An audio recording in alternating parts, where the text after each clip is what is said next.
On this episode of Cape Media News, a wild nor'easter bearing down on Cape Cod, a group of Yarmouth residents raising concerns over a proposed Parkers River boardwalk, the Cape Women's Coalition celebrates International Women's Day, plus we visit the Brazen Bells Burlesque. These stories and more, this is Cape Media News.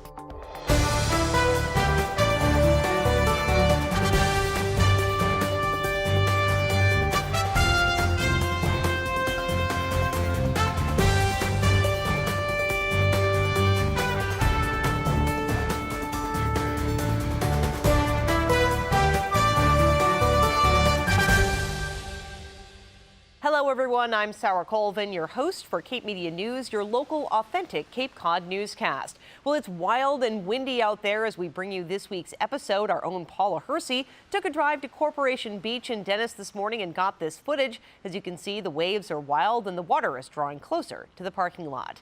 The National Weather Service has issued a high wind warning in effect through 10 o'clock in the morning tomorrow. We are expecting major and severe coastal flooding today and Saturday over at least 3 tide cycles. Heavy rain between 3 to 4 inches possible, causing flooding in poor drainage areas. Citizens should be prepared for power outages. The Barnstable County Regional Emergency Planning Committee tells us the major threats are winds gusting to hurricane force and tidal surge. Erosion along the outer Cape and into Cape Cod Bay is expected to be significant. Any areas that were inundated during the January storm are expected to be again inundated. Citizens are advised to stay indoors and off the roads during the height of the storm and avoid down limbs and power lines. Electric utility Eversource has pre-staged tree and line crews on the Cape and are prepared to respond to outages. And that noise you hear behind me, it's rain on the roof of our studio. Well, March is National Women's History Month, and the Cape Women's Coalition kicked off the month with its 5th annual Women's Day breakfast held at the Doubletree in Hyannis. Cape Media News was there. As we come marching, unnumbered women dead go crying through our singing their ancient song of bread. Small art and love and beauty their drudging spirits knew. Yes, it is bread we fight for, but we fight for roses too. The theme of resiliency was on display Friday as a large group of women braved the wind and rain to attend the 5th annual International Women's Day breakfast in Hyannis. For women on Cape Cod, there are challenges that are unique, and I think the housing, sustainable employment, childcare, there are so many issues that I think women focus, so many issues that people feel are women focused. They're really family and men, they affect everybody, but I think they profoundly affect women on the Cape, and if we're not coming together in groups to solve those problems, we won't solve those problems. You know, sometimes we get in our lane and our fight, and we've been spending years, and not just a couple of years or 5 years or 10 years, 50, 100 years, fighting for, our voices in government and to be heard and to vote. And we have motivation and energy in our movement, but there are a lot of distractions that can pull us away from this. For Cape Women's Coalition, over 5 years ago, we realized that the power of the International Women's Day, which is celebrated everywhere in the world except in the United States, as almost a national holiday. And we felt, wait a minute, we can celebrate women here on Cape Cod through this event as well. And we believe in the power of women working together, and we thought that this would be a great way to do that. State Representative Sarah Peak encouraged women to press on in their civic engagement. As you push against that wall, as you work for those values that we all hold dear, just as you're thinking, oh, when is something going to happen? Is this anything that I'm ever going to have an influence on? It seems almost as though magically, although it's not magic, it's 24 hours a day, 365 days of the year, continuing to have that focus and have that dedication, but it feels as though magically that door that has been closed, that you've been knocking on from the outside, suddenly it opens up and you can walk through. Speakers shared their stories of resiliency and overcoming challenges. I don't know, I've been through a lot, and I just want everyone to know that a lot of women go through a lot. And some of us aren't able to do what we can, but for those of us who are able, we need to be out there, we need to advocate, we need to make sure that the ADA isn't gutted, we need to make sure that our environment is safe for our children, we need to make sure that our women are able to make the reproductive choices they can, and we need to make sure that every single person has the economic freedom to be everything that they can be. I want the narrative that is often out there, a lot of it is negative. I want there to be a different narrative, that there are positive things going on, that there are things that you can do, and it requires you to be active and vocal. We need people to know that there are others going through those same struggles and that it's okay to speak out. We need you to speak out. Your town councilors need to know what their constituents are going through, so do your representatives. So I just want to make it clear that there are people out here that are struggling and you need to know about it. You're an elected representative. What are you going to do? Women were strongly encouraged to participate on the local level. Women bring a different voice. They bring a different set of attitudes and thoughts, and I think that they help move the process forward in a way that just having men involved does not happen. Best way to get involved is to do a couple of things. One is read the newspaper. One is watch what is happening on your town website. And another is to go to things like Board of Selectmen's meetings. Get involved. Just reading the newspaper, reading your town warrant, going to town meeting. These are the things that you can do. They're small steps, and you can do them, and they don't take a whole lot of time. I think that women have an enormous amount of support here, and I think in the time that I've lived here over the 15 years, I've seen more and more women's groups come together to support each other around either specific issues or the idea of getting involved in local government and starting to understand with the rest of the world that our voices can make a change in policies and the way that our country's run. The International Women's Day breakfast held at the Doubletree in Hyannis was sponsored by the Cape Women's Coalition.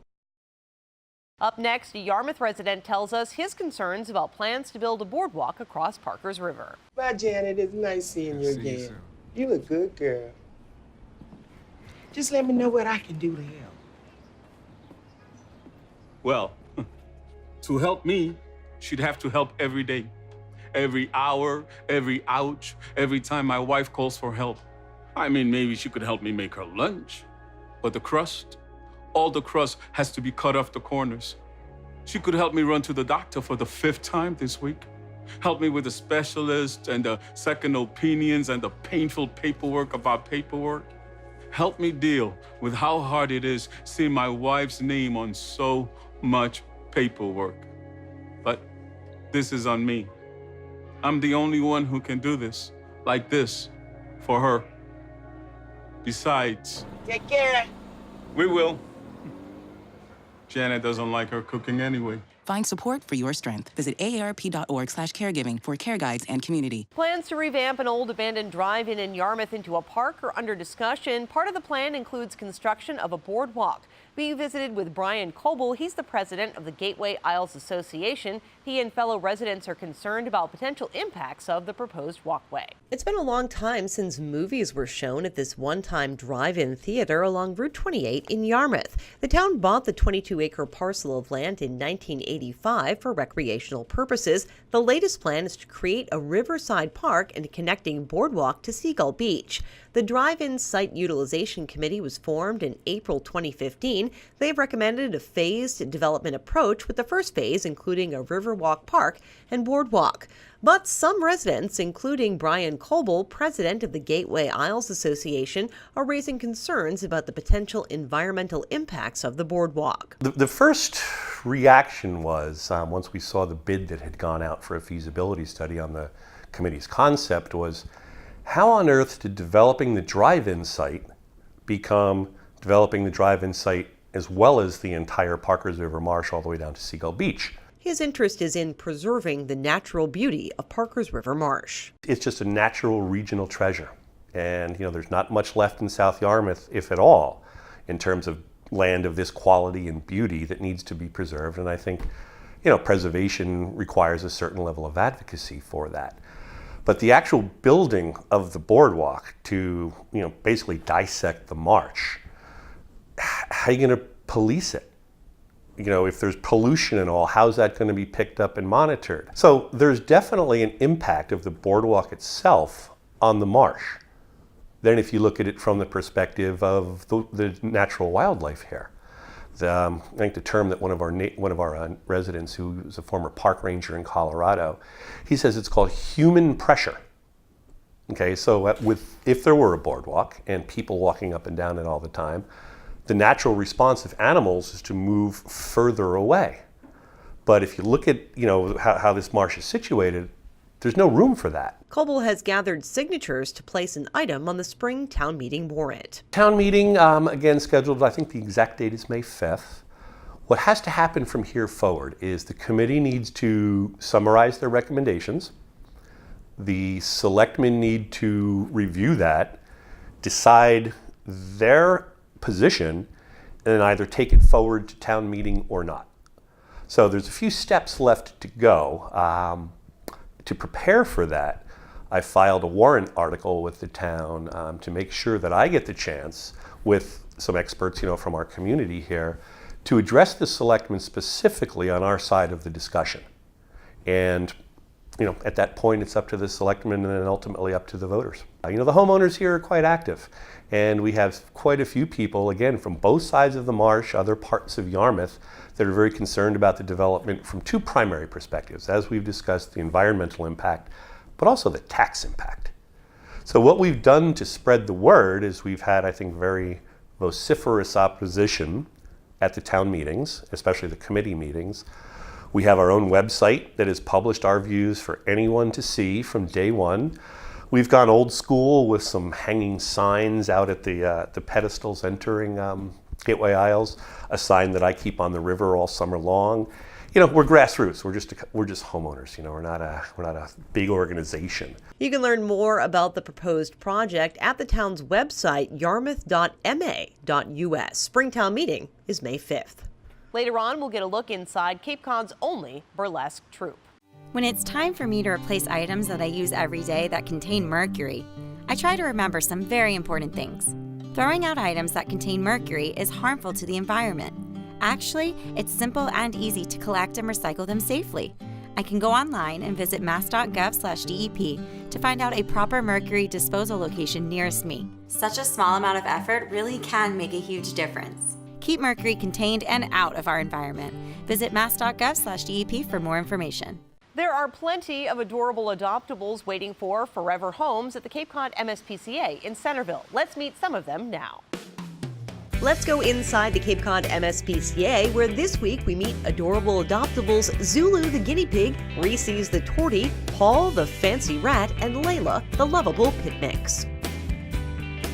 Hi, my name is Natasha St. Amon. I'm a community animal welfare specialist here at the MSPCA Cape Cod. This here is Zulu. He's a 2-year-old guinea pig, and he came to us because his family was moving and couldn't bring him home with them. So Zulu is a pretty cool guy. He's easy to pick up, easy for handling, so he would be good with home with children. And possibly like a quiet dog and a cool cat.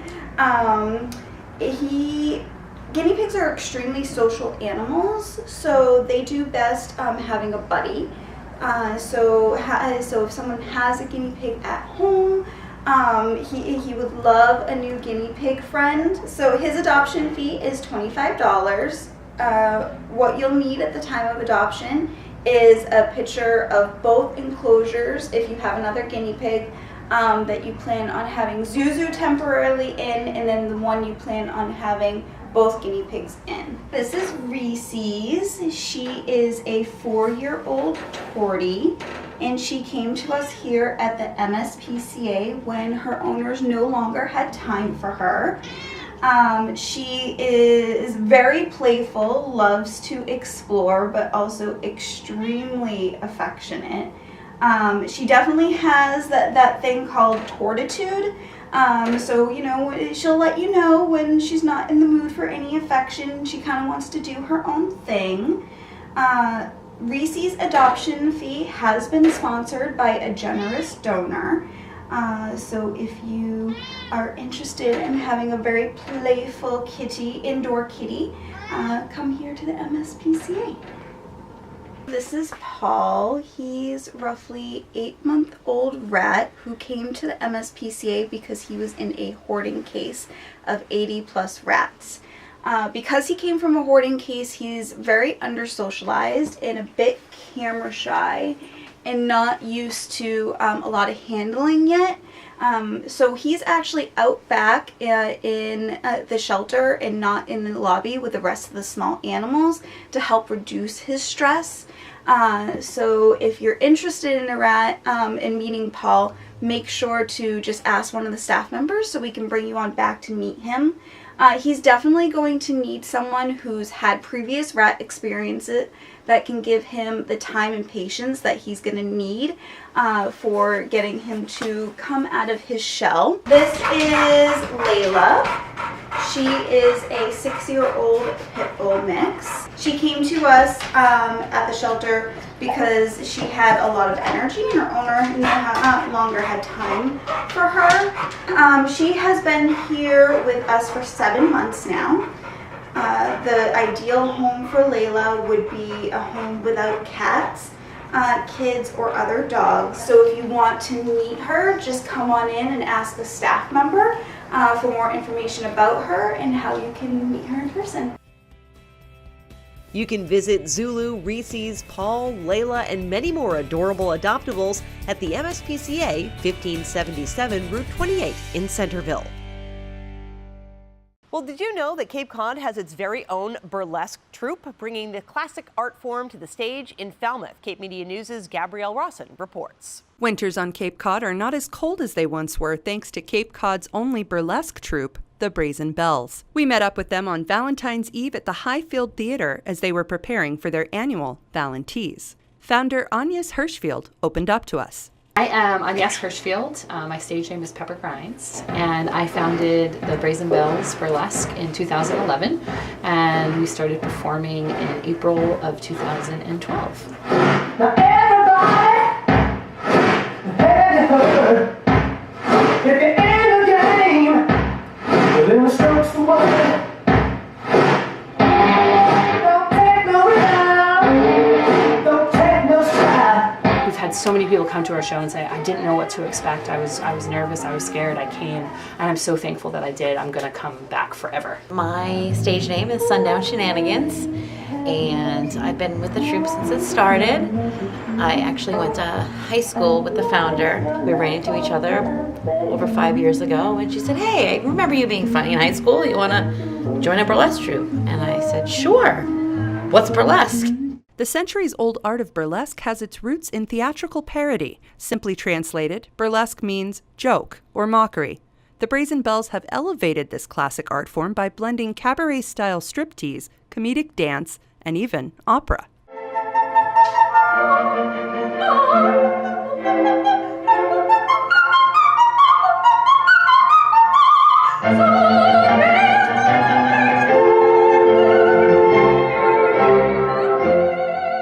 I think most people also hear the word and then they hear striptease and then they think that, you know, we're just putting on a show for men because, you know, a lot of times what we're used to us like stripping, you know, is in a strip club, and most of the strip clubs that we've been exposed to have been like very male centric. So I joined the troupe like a little over 5 years ago. Bobby started off as like the very nerdy, because I feel like it's very easy for me to be silly and funny before sexy. It was hard for me at first to be like, all right, so I can hide behind that. And so she was always kind of tripping, and she was very like, all my numbers were like, you know, knee socks and like funny and studious and kind of a parody of like the nerdy girl. She's still the same, I think. Like she's definitely like the nerd of the troupe, but has gotten a lot more confident and fierce. We're similar, but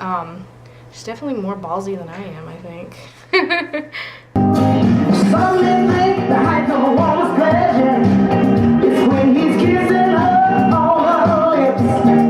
Personal empowerment and body positivity are just two of the important messages the Brazen Bells hope audiences take with them after a show.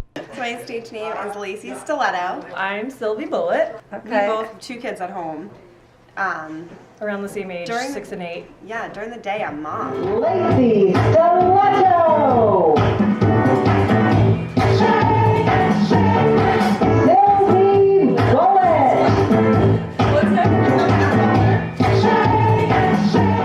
It's like we preach this to moms that come up to us after shows. We're like, listen, You don't just have to be a mom. The biggest part for me is just to reaching women and letting them know that, you know, we're all beautiful no matter what size, shape you are, color.